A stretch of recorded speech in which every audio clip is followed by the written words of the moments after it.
ഹേ സിനിഫൈൽസ്, അപ്പോൾ എല്ലാവർക്കും ചാനലിൽ സ്വാഗതം. ഇന്ന് നമ്മൾ നോക്കാൻ പോകുന്നത് പാട്രിയോട്ട് എന്ന സിനിമയുടെ റിവ്യൂ ആണ്. അപ്പോൾ സിനിമ ഡയറക്റ്റ് ചെയ്തിരിക്കുന്നത് നമ്മുടെ മഹേഷ് നായരനാണ്. അപ്പോൾ പുള്ളിക്കാരൻ്റെ മുൻ വർക്കായ നമ്മുടെ മാലിക്, പിന്നെ അതുപോലെ ടേക്ക് ഓഫ് ഒക്കെ ഗംഭീര ചിത്രങ്ങളും ഇതേപോലെ തന്നെ ഒരു ലെവലിലുള്ള മേക്കിംഗ് തന്നെയാണ്. ആ രണ്ട് ചിത്രങ്ങളിലും ഒരു തമ്മിലുള്ള വ്യത്യാസം ഞാൻ പറഞ്ഞുതരാം. രണ്ടും ഒരു തരം നമുക്കെന്താ കണ്ടന്റ് ക്വാളിറ്റി ഉണ്ട്. മാലിക്കായ പോലും അതൊരു പണ്ടത്തെ കാലഘട്ടം പരിപാടിയാണ്. പിന്നെ ടേക്ക് ഓഫ് ഒക്കെ ആണെങ്കിൽ അതുപോലെ ഒരു സംഭവമാണ്. ഈ സിനിമയും ഒരു കണ്ടന്റ് ബേസ്ഡ് ആണ്. നമ്മുടെ ഇതിൽ നോ ഹീറോസ്, ലാലേട്ടൻ, മമ്മൂക്ക ഒക്കെ മറക്ക, അവരൊക്കെ ജസ്റ്റ് ക്യാരക്ടേഴ്സാണ്. അപ്പോൾ സിനിമയിൽ മേജറായിട്ട് വരുന്നത് നമ്മുടെ മമ്മൂക്ക, ലാലേട്ടൻ, പിന്നെ നമ്മുടെ രേവതി, ഫഹദ് ഫാസിൽ, കുഞ്ചാക്കോ ബോബൻ, നയൻതാര, ദർശന രാജേന്ദ്രൻ, രാജീവ് മേനോൻ, പിന്നെ അതുകൂടാതെ ഗ്രേസ് ആന്റണി ഉണ്ട്, പിന്നെ നമ്മുടെ സെറിൻ ഉണ്ട്. അപ്പോൾ ഇത്രയും പേരാണ് മെയിൻ ക്യാരക്ടേഴ്സ്. ഇവർ ത്രൂത്ത് ഔട്ട് ചില ക്യാരക്ടേഴ്സ്, ലേഡി ക്യാരക്ടേഴ്സിന് ഇത്തിരി കുറച്ച് സ്ക്രീൻ പ്രസൻസ് ഉള്ളൂ അവിടെ ഇവിടെയൊക്കെ ആയിട്ടുള്ള. പിന്നെ മെയിനായിട്ട് നമ്മുടെ മമ്മൂക്കയാണ് മെയിൻ ഹീറോ. ലാലേട്ടൻ ക്യാമിയോ എന്ന് ആണ് നമുക്ക് പറയാൻ പറ്റുള്ളൂ, ഒരു എക്സ്റ്റൻഡഡ് ക്യാമിയോ. പിന്നെ ഫഹദും കുഞ്ചാക്കോബൻ, ഇവരുടെ ആക്ടിങ്ങിനെ പറ്റി ഒന്നും പറയേണ്ട കാര്യമില്ല, അവരെ ഗംഭീരമായിട്ട് ചെയ്തിട്ടുണ്ട്. ഇനി നമുക്ക് സിനിമയുടെ റിവ്യൂയിലേക്ക് വരുമ്പോൾ ഒറ്റയടിക്ക് ഒന്നും പറയാൻ പറ്റുന്ന റിവ്യൂ അല്ല. അതായത് മോശമാണ് നല്ലതാണെന്ന് ഒന്നും ഒറ്റയടിക്ക് പറയാൻ പറ്റില്ല. കുറച്ച് കാര്യങ്ങൾ നമുക്ക് വിശദീകരിച്ച് പറയേണ്ടി വരും. ഞാൻ സ്പോയിലേഴ്സ് ഒന്നും ഇതിൽ പറയുന്നില്ല. ഫസ്റ്റ് തന്നെ സിനിമയുടെ ഫസ്റ്റ് ഹാഫ് നല്ല കിടിലം തന്നെയായിരുന്നു. ഇനി സെക്കൻഡ് ഹാഫിലേക്ക് എന്തായിരിക്കും സംഭവിക്കാൻ പോണ ആ ഒരു ലീഡ് സംഭവങ്ങളൊക്കെ നല്ല നൈസായിരുന്നു. നമ്മളെ ത്രില്ലടിപ്പിച്ചു വെയിറ്റ് ചെയ്യാനുള്ള ഒരു സംഭവങ്ങളൊക്കെ ഫസ്റ്റ് ഹാഫിലുണ്ട്. പിന്നെ സിനിമയുടെ ക്വാളിറ്റി ഇന്റർനാഷണൽ ആണ്. നമ്മുടെ ഒരു മലയാളം പടം കാണുന്നതെന്ന് തോന്നില്ല, മലയാള ഭാഷ മാത്രമേ ഉള്ളൂ. ആ ഒരു ഇന്റർനാഷണൽ സംഭവം കിഡിലായിട്ട് കൊണ്ടുവന്നിട്ടുണ്ട്. അത് നമ്മുടെ മാലിക്, ടേക്ക് ഓഫ് എന്നീ ചിത്രങ്ങളിലൊക്കെ കണ്ടവർക്ക് എന്തായാലും അറിയാം, ഒരു മഹേഷ് നാരായണൻ ചിത്രം തന്നെയാണ് ഇതും. പിന്നെ സെക്കൻഡ് ഹാഫിലേക്ക് വന്നപ്പോൾ ടുവേർഡ്സ് ക്ലൈമാക്സ് ഒക്കെ വേറെ രീതിയിലേക്ക് ആക്കാമായിരുന്നു എന്ന് എനിക്ക് പേഴ്സണലി തോന്നി. ക്ലൈമാക്സ് ഒന്നും അത്ര സ്റ്റാറ്റിഫൈങ് ആയിരുന്നില്ല. നമ്മുടെ തിയേറ്ററിന് ഇറങ്ങിയപ്പോഴോ ഈ കഥ നമ്മുടെ ചിന്തിക്കുകയൊന്നും ചെയ്തില്ല. അതായത് അങ്ങനെ തന്നെ കഴിഞ്ഞു പോയൊരു ഫീലം തന്നെയായിരുന്നു. അതായത് പ്രത്യേകിച്ചൊന്നും ഒരു ഇമ്പാക്റ്റ് നമ്മുടെ മനസ്സിലോ ഒന്നും ചിന്തയിലോ ഒന്നും ഉണ്ടാക്കാൻ പറ്റിയില്ല. ഈ കണ്ടന്റ് ഇത്രയും വലുതായിട്ട് പോലും, അതായത് സോഷ്യൽ പരമായിട്ട്, അതായത് ഇപ്പോഴും ഈ ഒരു എന്തായിരുന്നു ആ ഒരു നല്ലൊരു മെസ്സേജാണ് സിനിമ തന്നിരിക്കുന്നത്. സിനിമ തരുന്ന ഒരു മെസ്സേജ് നല്ല നമ്മുടെ പെരിസ്കോപ്പ് എന്നൊരു സ്പൈ പരിപാടിയാണ് ഉള്ളത്. അതായത് നമ്മുടെ മൊബൈലിലൊക്കെ നമ്മൾ അറിയാണ്ട് തന്നെ നമ്മുടെ അതായത് പ്രൈവസിയിലേക്ക് കടന്ന ഒരു പരിപാടിയാണ് സിനിമ ചർച്ച ചെയ്യുന്ന വിഷയം. അത് ഇന്നും ഭയങ്കര പ്രാധാന്യമുള്ളതാണ്. ഇനി മുന്നോട്ട് പോകുമ്പോഴൊക്കെ നമ്മളെ അഫക്റ്റ് ചെയ്യുന്ന ഒരു ഈ ഫോൺ എന്ന സംഭവം ഏറ്റവും ഡേഞ്ചർ ആയിട്ടുള്ള സംഭവം തന്നെയാണ്. അത് നമുക്ക് മിസ്യൂസ് ചെയ്യാം എങ്ങനെ വേണമെങ്കിലും. അത് തന്നെയാണ് സിനിമ ചർച്ച ചെയ്യുന്ന വിഷയം. പിന്നെ സെക്കൻഡ് ഹാഫിലേക്ക് വരുമ്പോഴൊക്കെയാണ് കുറച്ച് പ്രശ്നങ്ങൾ വരുന്നത്. ലാലേട്ടൻ്റെ സീൻ നൈസായിരുന്നു. എനിക്ക് ലാലേട്ടനാണ് ഇത്തിരി പൊടിക്കാൻ മമ്മൂക്ക വെച്ച് നോക്കുമ്പോൾ ഇഷ്ടം. എങ്കിൽ പോലും മമ്മൂക്ക ഇതിൽ എനിക്ക് അങ്ങനെ ഒരു ഞാനൊരു സാധാ ഒരു ഫാൻ ഒന്നല്ല, അതായത് ഇങ്ങനെ തല്ലൂട്ടുന്ന ഫാൻ ഒന്നല്ല. രണ്ടുപേരും എനിക്ക് ഇഷ്ടം തന്നെയാണ്. ഒരു പൊടിക്ക് ലാലേട്ടൻ ഇഷ്ടം തന്നെയാണ്. ലാലേട്ടൻ്റെ ഭാഗങ്ങളൊക്കെ അടിപൊളിയായിട്ടുണ്ട്. ഇനി നമുക്ക് ഫൈറ്റ് സീനൊക്കെ പറ്റി സംസാരിക്കാം. ഇതിൽ കുറച്ച് അധികം ഫൈറ്റ് സീൻ ഉണ്ട്. ഒരു പ്ലെയിൻ സീൻ ഉണ്ട്, പിന്നെ ഒരു ജെറ്റിൻ്റെ ഹോസ്പിറ്റൽ സീൻ, കാർ സീൻ. ഈ കാർ ചേസ് സീൻ നമ്മുടെ പോസ്റ്ററിൽ കാണും. അത് നൈസ് തന്നെയായിരുന്നു. പക്ഷെ അത് എൻ്റെ ചെയ്ത രീതി ഇത്തിരി എനിക്ക് അത്ര ഇഷ്ടപ്പെട്ടില്ല. അത് നിങ്ങൾക്ക് സിനിമ കാണുമ്പോൾ മനസ്സിലാവും.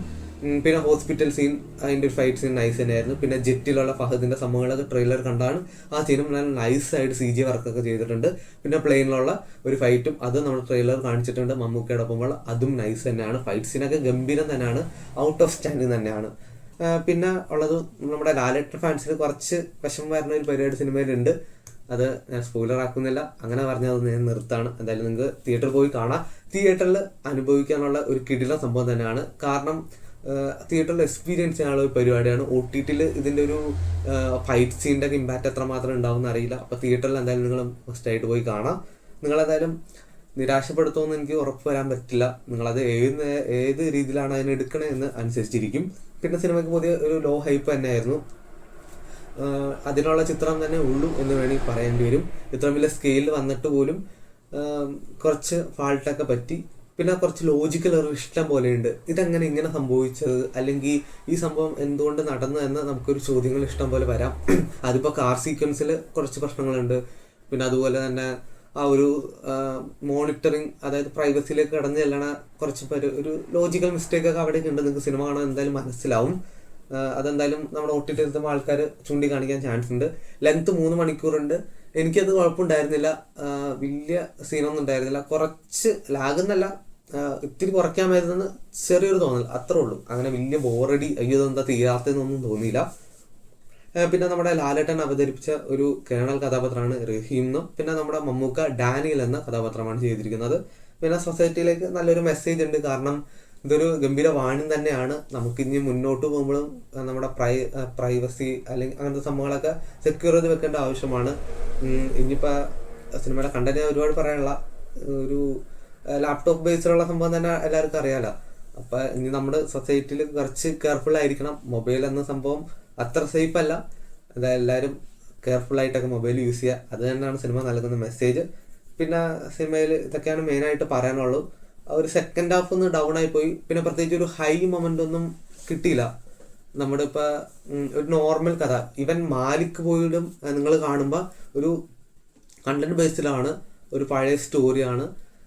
അതായത് ഞാൻ പഴയ കാലഘട്ടം എന്നാണ് ഉദ്ദേശിച്ചത്. അതിൽ പോലും നമുക്ക് ഹൈ മൊമെന്റ്സും പിന്നെ ഇപ്പോഴും ഫഹദിന്റെ ആ റീല് കാണും. അതായത് നിങ്ങൾ കടലിൽ നോക്കിയാൽ അയാളുടെ ഡെഡ് ബോഡി കിട്ടും എന്നുള്ള രീതിയിലും, പിന്നെ കണ്ണ് താഴ്ത്തി സംസാരിക്കും, ഈ റമദാ പള്ളിക്ക് നിങ്ങൾ എന്നെ കൊണ്ടുപോകില്ല എന്നുള്ള ആ ഡയലോഗൊക്കെ ഒരു മാസ് പരിവേഷമല്ല എങ്കിൽ പോലും നമുക്ക് ഒരു അന്യായ ഫീലാണ് കിട്ടുന്നത്. അതായത് ഒരു തരം പ്രത്യേക ഗൂസ് ബംസ് ആ സംഭവങ്ങളൊക്കെ ഇവിടെ മിസ്സിങ് ആയിരുന്നു. മഹേഷ് നാരായൺ ചിത്രങ്ങളിൽ ചെറുതായിട്ടത് പ്രതീക്ഷിച്ച ഒരു മാലിക് എങ്കിലും ഞാൻ പ്രതീക്ഷിച്ച ചിത്രങ്ങൾ, പക്ഷെ അതുപോലെ കിട്ടിയില്ല. എന്തായാലും മാലിക്കിന്റെ തിയേറ്റർ എക്സ്പീരിയൻസ് കിട്ടിയിരുന്നത് ഗംഭീരമായിരുന്നു. ഒരു മാലിക് ഇവിടെ ആവശ്യമായിരുന്നു. ആ രീതിയിലുള്ള ചിത്രം ചെറുതായിട്ട് ഞാനൊന്ന് പ്രതീക്ഷിച്ചായിരുന്നു. എങ്കിലും കണ്ടന്റ് ഓറിയന്റിലെ പോലും കണ്ടന്റിലും കുറച്ച് പ്രശ്നങ്ങളൊക്കെ പറ്റിപ്പോയി. അതാണ് മേജറായിട്ടൊരു ഫാൾട്ട്. ഒരു സാറ്റിസ്ഫാക്ഷൻ മൊത്തത്തിൽ അങ്ങോട്ട് കിട്ടിയില്ല. അതാണ് സിനിമയ്ക്ക് എനിക്കൊരു ഫാൾട്ടായിട്ട് തോന്നിയത്. മറ്റേലൊക്കെ ബാക്കി എല്ലാ കാര്യവും നോക്കുമ്പോൾ ഔട്ട്സ്റ്റാൻഡിങ് ആണ് സിനിമ. ഒരു ചെറിയൊരു ഒരു തീപ്പൊരി മതിയായിരുന്നു സിനിമ ഒന്ന് കത്തിക്കയറാൻ. ആൻഡോ ജോസഫാണ് സിനിമ പ്രൊഡ്യൂസ് ചെയ്തിരിക്കുന്നത്. സോ 150-140 സംതിങ് എന്നുണ്ട് സിനിമയുടെ ബഡ്ജറ്റ്. അത് എത്തുമോ എന്ന് ഒരു ചെറിയൊരു ചോദ്യമാണ്. കാരണം നമ്മുടെ കേരളത്തിലെ അവസ്ഥ അതുപോലെയാണ്. ഒരു ചെറിയൊരു നെഗറ്റീവ് വന്ന ആൾക്കാർ പോവില്ല. അപ്പം എനിക്ക് അവരോട് പറയാനുള്ളത്, നിങ്ങളുടെ അഭിപ്രായം ആയിരിക്കണം എന്നില്ല മറ്റുള്ള ഒരാളുടെ.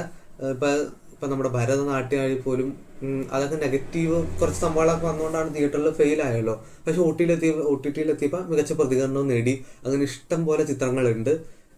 അത് ഒക്കെ നമ്മൾ തടയേണ്ടതാണ്. നിങ്ങളെന്തായാലും നിങ്ങൾക്ക് താല്പര്യമുള്ള കണ്ടന്റാണ്, നിങ്ങളെന്തായാലും പോയി കാണാം. ഒരു റിവ്യൂ കേട്ടിട്ട്, അതായത് എൻ്റെ റിവ്യൂ കേട്ടിട്ട് ഇപ്പം ഞാൻ മോശമാണെന്ന് പറയുകയാണെങ്കിൽ നിങ്ങളെന്തായാലും പോയി കാണാണ്ടിരിക്കരുത്. നിങ്ങൾ പോയി കാണാം, എന്നിട്ട് നിങ്ങളുടെ അഭിപ്രായങ്ങൾ പറയാം. അതാണ് നമുക്ക് സിനിമയ്ക്കൊക്കെ ചെയ്യാനുള്ളത്. അപ്പം നിങ്ങളൊരു നല്ലൊരു സിനിമയിലും ഒരു നല്ലൊരു സിനിമാ പ്രേമിയാണെങ്കിൽ എന്തായാലും പോയി സിനിമ തിയേറ്ററിൽ പോയി കാണാം. എന്നിട്ട് നിങ്ങളുടെ റിവ്യൂ വേണം മറ്റുള്ളവരുടെ അടുത്ത് ഷെയർ ചെയ്യാൻ. ഒരിക്കലും നമ്മുടെ മറ്റുള്ളവരുടെ റിവ്യൂ കണ്ടിട്ട് അയ്യോ ഈ സിനിമ അവൻ അങ്ങനെ പറഞ്ഞു അതുകൊണ്ട് സിനിമ മോശമായിരിക്കും എന്നൊരിക്കലും പ്രെഡിക്റ്റ് ചെയ്യരുത്. അപ്പോൾ എന്തായാലും എൻ്റെ റിവ്യൂ ഞാൻ ഇവിടെ നിർത്താണ്. നിങ്ങൾ എന്തായാലും പാട്രിയോട്ട് എന്ന സിനിമ പോയി കാണാം.